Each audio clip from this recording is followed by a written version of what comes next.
नमस्कार। आज हम भारतीय संविधान की उन 12 सीढ़ियों पर चढ़ने वाले हैं जिन्हें हम अनुसूचियां या शेड्यूल्स कहते हैं। और देखिए, इन्हें अक्सर सिर्फ रटने की चीज समझ लिया जाता है, लेकिन असल में ये हमारे देश के पूरे प्रशासनिक ढांचे का ब्लूप्रिंट है। तो आज हमारी पड़ताल का मिशन थोड़ा अलग है।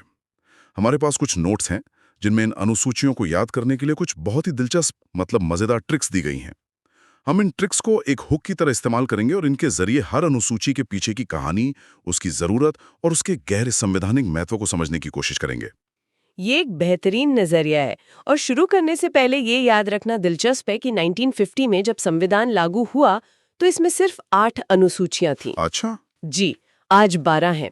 ये 4 नई अनुसूचियां भूमि सुधार, दल बदल, पंचायतें और नगर पालिकाएं, ये असल में आजाद भारत की बदलती राजनीति और समाज की कहानी कहती हैं। मतलब हमारा संविधान एक जीवंत दस्तावेज है जो वक्त के साथ खुद को ढालता है। बिल्कुल। तो चलिए इस कहानी को पहली अनुसूची से शुरू करते हैं। इसकी ट्रिक तो शायद सबसे सीधी है। First is always country.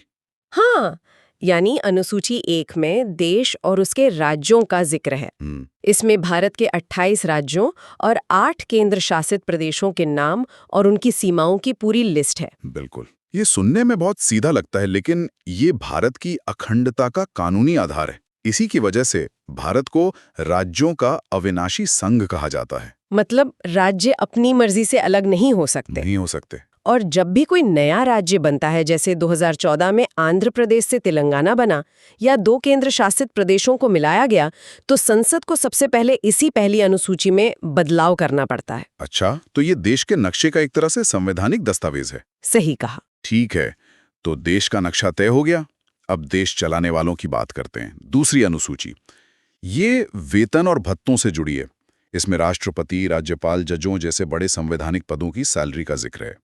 और हमारे नोट्स में इसे याद रखने की ट्रिक बड़ी मजेदार है। क्या है? कहते हैं पैसा 2 नंबर की चीज है, या फिर दो मुझे मेरा पैसा दो। हाँ, ये ट्रिक तो अच्छी है, लेकिन इसके पीछे का सिद्धांत बहुत गहरा है। अच्छा, वो कैसे? देखिए, इन पदों का वेतन भारत की संचित निधि यानी कंसोलिडेटेड फंड ऑफ इंडिया पर चार्ज्ड होता है। इसका मतलब क्या हुआ? इसका मतलब ये है कि इस पर संसद में बहस तो हो सकती है, लेकिन वोटिंग नहीं हो सकती। ऐसा इसलिए ताकि इन पदों पर बैठे लोग, खासकर न्यायपालिका, सरकार के किसी भी वित्तीय दबाव से आजाद रहें। ताकि उन्हें ये डर ना हुआ कि अगर सरकार के खिलाफ फैसला दिया तो उनकी सैलरी काट दी जाएगी। बिल्कुल, ये उनकी स्वतंत्रता और निष्पक्षता की गारंटी है। ये हुई ना बात। यानी ट्रिक के पीछे भी एक संवैधानिक सुरक्षा कवच है। ठीक है, तो वेतन तय हो गए, लेकिन पद संभालने से पहले शपथ भी तो लेनी होती है। जी, और यहीं से हमारी तीसरी अनुसूची का काम शुरू होता है, जो शपथ यानी ओथ से जुड़ी है। और इसकी ट्रिक भी सीधी है। श, प, थ, 3 अक्षर, तो अनुसूची 3। हाँ, लेकिन यहाँ एक पेच है, और हमारे नोट्स भी इस पर इशारा करते हैं। इस अनुसूची में लगभग सभी की शपथ का प्रारूप है, सिवाय 3 लोगों के। 3 लोग कौन? राष्ट्रपति, उपराष्ट्रपति और राज्यपाल। 1 मिनट, ये तो बड़ा अजीब है। देश के सबसे बड़े पदों की शपथ ही इस लिस्ट में नहीं है। ऐसा क्यों? क्योंकि उनकी शपथ ज्यादा महत्वपूर्ण है। देखिए, एक मंत्री या सांसद संविधान के प्रति सच्ची श्रद्धा और निष्ठा की शपथ लेता है। लेकिन राष्ट्रपति की शपथ अनुच्छेद 60 के तहत अलग से दी गई है, और वो संविधान का परिरक्षण, संरक्षण और प्रतिरक्षण करने की शपथ लेते हैं। To preserve, protect and defend the constitution. वाह, मतलब वो सिर्फ संविधान के प्रति निष्ठा नहीं दिखाते, वो संविधान के संरक्षक बनते हैं। बिल्कुल, ये फर्क उनके पद के अनोखे दर्जे को दिखाता है। ये तो बहुत ही अहम जानकारी है। अब चौथे पड़ाव पर आते हैं। अनुसूची 4, जिसमें राज्यसभा की सीटों का बंटवारा है। जी, यानी किस राज्य से कितने सांसद राज्यसभा में जाएंगे। नोट्स में इसकी एक विजुअल ट्रिक है। राज्यसभा में बैठने के लिए कुर्सी चाहिए, और कुर्सी के होते हैं 4 पैर, तो अनुसूची 4। ये मजेदार है। और यहाँ ये जानना जरूरी है कि ये बंटवारा अमेरिका की तरह नहीं है, जहाँ हर राज्य को सीनेट में बराबर सीटें मिलती हैं। हाँ, वहाँ हर राज्य को 2 सीटें मिलती हैं, चाहे वो छोटा हो या बड़ा। सही कहा। भारत में ये सीटें राज्यों की जनसंख्या के आधार पर बांटी जाती हैं। इसीलिए उत्तर प्रदेश से 31 सदस्य आते हैं, तो गोवा या सिक्किम जैसे छोटे राज्यों से सिर्फ एक। अच्छा। ये हमारे संघीय ढांचे के एसिमेट्रिक यानी असंतुलित स्वरूप को दिखाता है। ठीक है, अब कहानी के दूसरे हिस्से में चलते हैं। अनुसूची 5। ये अनुसूचित जाति और जनजाति क्षेत्रों के प्रशासन से जुड़ी है और इसकी ट्रिक बहुत ही सीधी है। एससीटी का एस अक्षर बनावट में अंक 5 जैसा लिखता है, S=5। बिल्कुल, ये अनुसूची राष्ट्रपति को किसी भी क्षेत्र को अनुसूचित क्षेत्र घोषित करने का अधिकार देती है।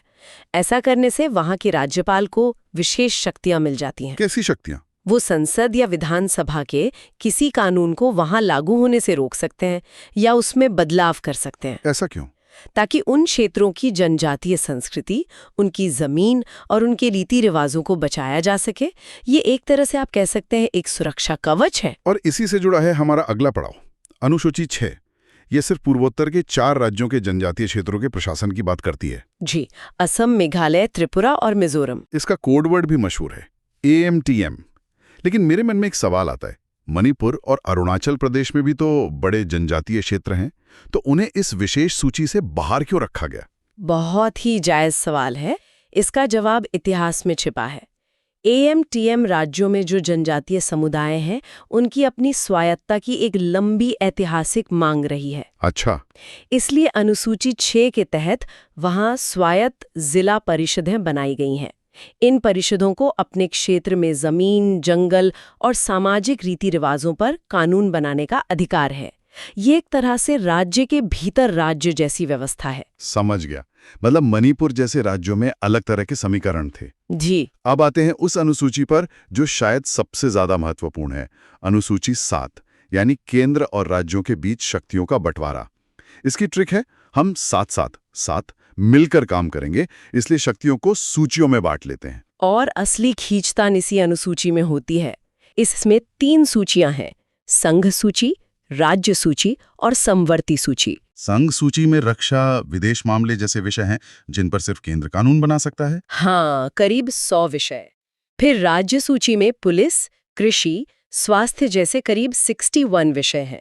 लेकिन सबसे दिलचस्प है समवर्ती सूची, जिसमें शिक्षा, जंगल, मजदूर संघ जैसे विषय हैं। इस पर दोनों कानून बना सकते हैं। जी। तो फिर अगर दोनों ने कानून बना दिया और उनमें टकराव हो गया, तब क्या होगा? तब केंद्र का कानून मान्य होगा। और यही वो जगह है जहां भारत का ढांचा अर्धसंघीय दिखता है, जिसमें केंद्र ज्यादा शक्तिशाली है। अच्छा, और जो विषय इन तीनों सूचियों में कहीं नहीं है, उनका क्या? जैसे क्रिप्टो करेंसी, उन्हें अवशिष्ट शक्तियां या रेजिडुअरी पावर्स कहते हैं, और वो भी केंद्र के पास ही हैं। ये तो बहुत गहरी बात है। अब भाषाओं पर आते हैं। अनुसूची 8, जिसमें संविधान द्वारा मान्यता प्राप्त 22 भाषाएं हैं। ट्रिक है, अपनी भाषा हमेशा ठाठ से बोलनी चाहिए। शुरू में तो इसमें सिर्फ 14 भाषाएं थी, है ना? जी हाँ, और बाद में जोड़ी गई भाषाओं को याद करने की भी अपनी ट्रिक्स हैं। 21वें संशोधन से सिंधी जुड़ी, फिर 71वें संशोधन से 3 भाषाएं जुड़ी, जिसका कोड वर्ड है नमक। नमक, नेपाली, मणिपुरी और कोंकणी। बिल्कुल।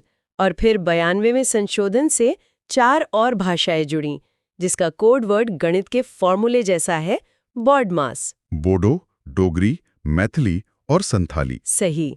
हर भाषा को इस सूची में शामिल करवाने के पीछे एक लंबा सामाजिक और राजनीतिक संघर्ष होता है। अब हम उन 4 अनुसूचियों पर आते हैं जो बाद में जोड़ी गई।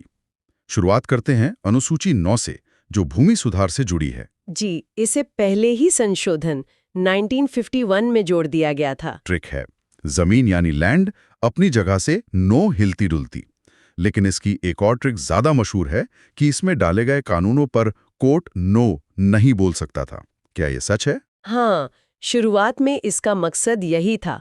सरकार जमींदारी खत्म करने के लिए कानून ला रही थी, लेकिन जमींदार लोग संपत्ति के अधिकार का हवाला देकर कोर्ट चले जाते थे और कानून रद्द हो जाता था। जी, तो सरकार ने 9वीं अनुसूची बनाकर भूमि सुधार कानूनों को इसमें डाल दिया ताकि उन्हें न्यायिक समीक्षा से बचाया जा सके। तो क्या आज भी इस अनुसूची में डाला गया कोई भी कानून कोर्ट की पहुंच से बाहर है? नहीं, अब ऐसा नहीं है। ये एक बहुत बड़ा मिथक है।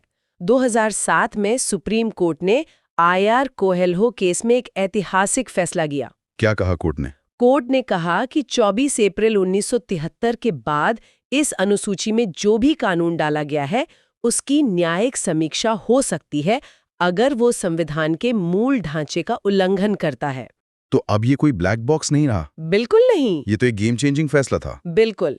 चलिए अब 10वीं अनुसूची पर चलते हैं, दल बदल कानून। ये आयाराम गयाराम की राजनीति को रोकने के लिए 1985 में लाया गया। ट्रिक सीधी है, 10 से दल, या फिर फिल्मी अंदाज में 10 बहाने करके ले गए दल। लेकिन इस कानून का एक दूसरा पहलू भी है जिस पर बहुत बहस होती है। इसने राजनीतिक अस्थिरता को तो कुछ हद तक कम किया, लेकिन इसने पार्टी के अंदर की असहमति को भी लगभग खत्म कर दिया है। मतलब एक सांसद या विधायक को अपनी पार्टी के व्हिप का पालन करना ही पड़ता है। करना ही पड़ता है, भले ही वो उस मुद्दे पर सहमत न हो।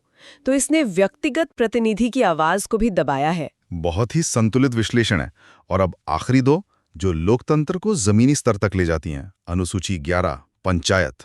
73वें संशोधन से जोड़ा गया। हाँ, और ट्रिक है, गांव में लोग 1 और 1 11 होकर एकता से रहते हैं, या जी से 11, जी से गांव। ये सिर्फ एक ट्रिक नहीं, ये गांधी जी के ग्राम स्वराज के सपने को संवैधानिक जामा पहनाने जैसा था। इसके तहत पंचायतों को 29 विषय दिए गए, जैसे सड़क, पीने का पानी। जी, लेकिन आज भी सबसे बड़ी चुनौती 3 F's की है, फंक्शंस, फंड्स एंड फंक्शनरीज। मतलब काम तो दे दिए गए, लेकिन उन्हें पूरा करने के लिए पर्याप्त पैसा और कर्मचारी नहीं दिए जाते। और इसी कहानी को शहरों में पूरा करती है हमारी आखिरी अनुसूची 12, नगरपालिका। 74वें संशोधन से आई। जी, ट्रिक भी सीधी है, गांव 11 से आगे शहर 12, जी, या लोग कमाने के लिए बाहर 12 शहर जाते हैं। जी, इसमें नगरपालिकाओं के लिए 18 विषय हैं। जी, और ये शहरी भारत की बढ़ती हकीकत को पहचानता है। आज भारत की 1/3 आबादी शहरों में रहती है।